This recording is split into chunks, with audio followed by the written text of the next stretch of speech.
Kalau perkembangannya persisnya kayak gimana sih, Rasya kurang tahu gitu ya persisnya. Tapi yang pasti Rasya mau yang terbaik buat Mama. Ya doa terus semoga diberikan kelancaran, kemudahan, dan yang terbaik lah. Paling ngobrol, kita hangout bareng, dan itu aja sih. Pasti ngedrop ada lah cerita sedih ini itu ada, tapi untuk detailnya persisnya kayak gimana, apa yang terjadi di situ Rasya kurang tahu gitu ya, update kayak gimana. Tapi ya itu. Ya alhamdulillah Mama juga tetap kuat dan dia berjuang terus. Jadi begini, awalnya klien kami tidak ada niatan untuk menggugat saudaranya sendiri. Apalagi ini kan masalah keluarga. Sebenarnya masalah ini bisa dibicarakan secara kekeluargaan. Tidak perlulah sebenarnya melakukan gugatan atau apapun. Tetapi awalnya ini dimulai oleh Tamara sendiri. Saat itu pada tanggal 6 Desember 2021 Tamara bersama lawyernya melakukan membuat LP laporan pidana kepada klien kami, yaitu di Polda Jawa Barat. Nah, sampai saat ini perkara itu masih tingkat lidik. Sesuai dengan data di SIPP, Sistem Informasi Penutusan Perkara PN Jakarta Selatan, memang ada perkara yang didaftarkan gugatan ya pada tanggal 18 Januari 2023. Kalau isi gugatannya yaitu perihal gugatan luar prestasi. Isi gugatan. Jadi pihak penggugat mendalilkan tergugat melakukan luar prestasi, jadi melanggar perjanjian yang disepakati oleh kedua belah pihak. Itu dalil dari gugatan dari pihak penggugat. Dari pihak penggugat itu kan Rizat Wisinski, dari pihak tergugatnya Tamara. Kalau melihat dari isi gugatannya itu kan total kan 34 miliar, nanti dibagi menjadi dua, yang 4 miliar itu merupakan kerugian material. Kalau yang imaterialnya 30 miliar, kurang lebih kesepakatan tentang biaya berobat almarhum orang tua mereka. Sudah dipanggil, tadi saya sampaikan tanggal 8 Februari hari Rabu, sidang pertama. Kalau mediasi itu kan merupakan tahapan pertama setelah sidang perdana kedua belah pihak hadir. Itu merupakan kewajiban ya, sesuai dengan perma tentang proses mediasi. Semua pihak berperkara itu harus menempuh proses mediasi.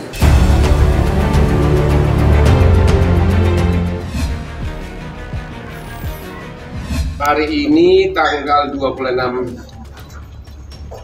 Januari sudah BAP yang ketiga nih ya. BAP yang ketiga dari Vena sebagai pelapor. Dan hari ini BAP itu antara lain satu, yang pertama berisi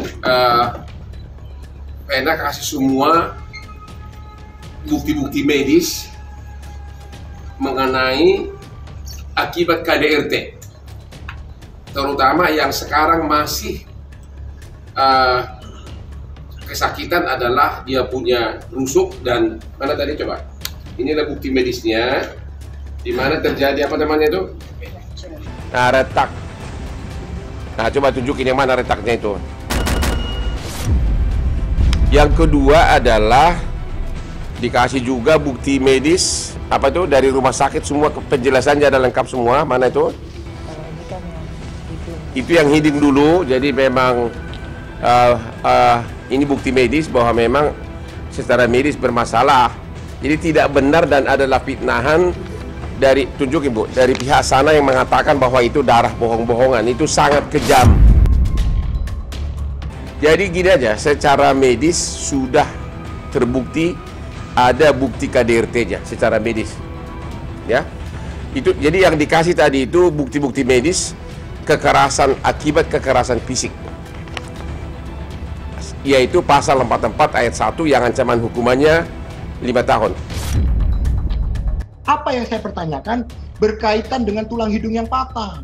Saya mendengar sendiri di salah satu media, Ibu V menyampaikan bahwa tulang hidungnya tidak patah, tetapi mengalami pendarahan, mimisan, begitu loh. Maka saya mendapatkan jawaban bahwa memang tulang hidungnya tidak patah. Dengan demikian saya berharap bahwa pasal 44 ayat 4 Undang-Undang PKDRT dapat diterapkan dalam dugaan yang dituduhkan saat ini, yang ancaman hukumannya hanya 4 bulan pidana penjara. Kalau itu bisa diterapkan, maka Pak Ferry tidak perlu dilakukan penahanan. Satu lagi yang dikasih tadi adalah bukti medis akibat kekerasan psikis. Jadi bukti medis sudah lengkap, dan Anda saya kira sudah tahu ini adalah bukti medis yang pada saat kejadian itu ya live ada saksi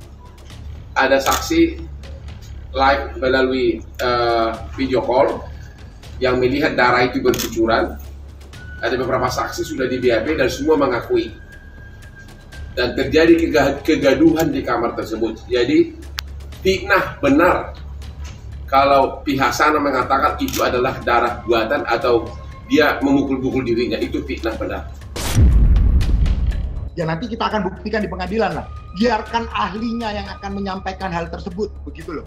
Biarkan ahlinya yang mengetahui, yaitu dokter forensik atau dokter ahli THT, begitu loh. Ahli hidung, ahli tulang, mungkin yang akan bisa menyampaikan, begitu. Apakah hidung itu berdarah? Apa aja sih penyebabnya, begitu kan? Tetapi sekali lagi sudah terkonfirmasi bahwa tulang hidungnya tidak mengalami patah, begitu.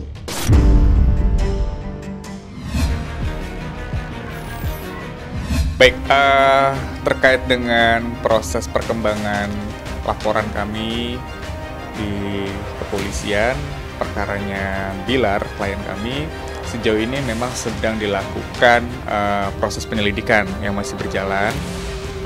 Hingga saat ini mungkin perkembangannya mungkin memang belum ada terlalu signifikan yang bagaimana, cuma memang kami tetap terus memantau perkembangan perkara sejauh mana sih, kurang lebih seperti itu. Sejauh ini yang disangkakan kepada para pelaku ialah ancaman kekerasan sih. Sejauh itu ancaman kekerasan ini telah dipenuhi unsurnya dari para pelaku. Begini, terkait dengan hal yang kita laporkan di sini memang karena ini sifatnya sudah bukan menyerang individu Mas Rizky, tetapi ini sudah bersifat menyerang kepada keluarga ya. Jadi memang kenapa hal ini dilaporkan, tujuannya memang lebih karena perbuatan yang dilakukan di dalam sosial media tersebut bukan mengincar hanya Mas Rizky saja, namun sudah mengarah ke keluarga juga. Jadi memang yang kita laporkan ini didukung sendiri oleh pihak masing-masing keluarga, baik itu Mbak Lesti dan Mas Rizky, dan juga didukung oleh Mbak Lesti sendiri untuk dilakukan pelaporannya. Yang pasti sih sekitar 3-7 akun ya yang saat ini memang sudah resmi kita laporkan. Langkah apa yang akan diambil oleh pihak keluarga dan dalam hal ini Mbak Lesti dan Mas Rizky, saya belum bisa dapat menjelaskan dengan jelas karena prosesnya sendiri saat ini masih berjalan begitu. Jadi nanti ke depan akan dilihat lagi akan seperti apa mekanisme yang akan ditempuh oleh Mas Rizky. Karena yang perlu saya sampaikan juga, kita sama-sama tahu Mas Rizky dan Mbak Lesti selama ini cukup diam ketika mereka dihujat dan dimaki dan berbagai hal yang disampaikan secara nggak enak di dalam sosial media. Mereka sudah cukup lama untuk diam dari kejadian yang terakhir. Nah, ini yang menjadi concern saya sama tim yang lain. Kita mempersiapkan ini seperti apa. Kemarin juga sudah sempat saya tanyakan kepada Mas Rizky, namun Mas Rizky hanya menyampaikan biar ini diproses secara hukum dulu aja. Apakah nantinya akan memaafkan atau nantinya akan tetap memproses ini ke jalur hukum atau bagaimanapun juga, belum ada gambaran yang jelas dari Mas Rizky yang disampaikan kepada saya. Kapan? Nanti ditunggu aja pasti. Kalau terkait dengan kendala, mungkin memang ini kan prosesnya cukup lama dikarenakan memang yang akan kita proses ini kan beberapa akun ya. Jadi mungkin dari aspek penyidik mengalami kendalanya untuk menginvestigasi kira-kira siapa-siapa saja ini yang akan kita laporkan ini begitu. Jadi kurang lebih memang ya kami memahami juga memang agak sedikit terkendala prosesnya karena beberapa akun yang kita laporkan ini mungkin mesti dilakukan pendalaman yang lebih dalam lagi. Jangan sampai juga kita salah dalam menetapkan tersangka. Seperti itu sih kendalanya. Mungkin saya bisa mewakili Mas Rizky terkait dengan materi yang disampaikan kepada publik atau yang ditujukan kepada Mas Rizky maupun Mbak Lesti kemarin. Kita boleh membenci, kita boleh nggak suka kepada seseorang, namun ingat ada batasannya yang dimana di sini hukum berdiri untuk menjaga batasan tersebut. Orang boleh memiliki hak untuk menyampaikan bahwa saya nggak suka dengan Rizky, saya nggak suka dengan Mbak Lesti, tetapi ingat dan kita perlu ketahui bersama, Mas Rizky dan Mbak Lesti juga memiliki hak juga.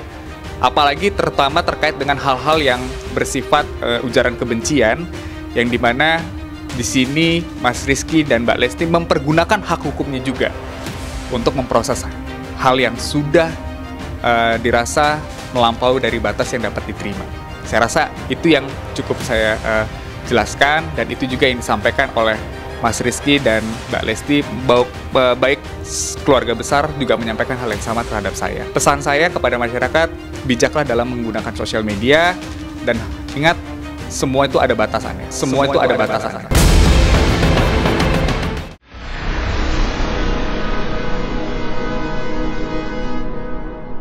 Jadi jangan lupa untuk subscribe Cumi Cumi. Ditekan ya tombol lonceng merahnya.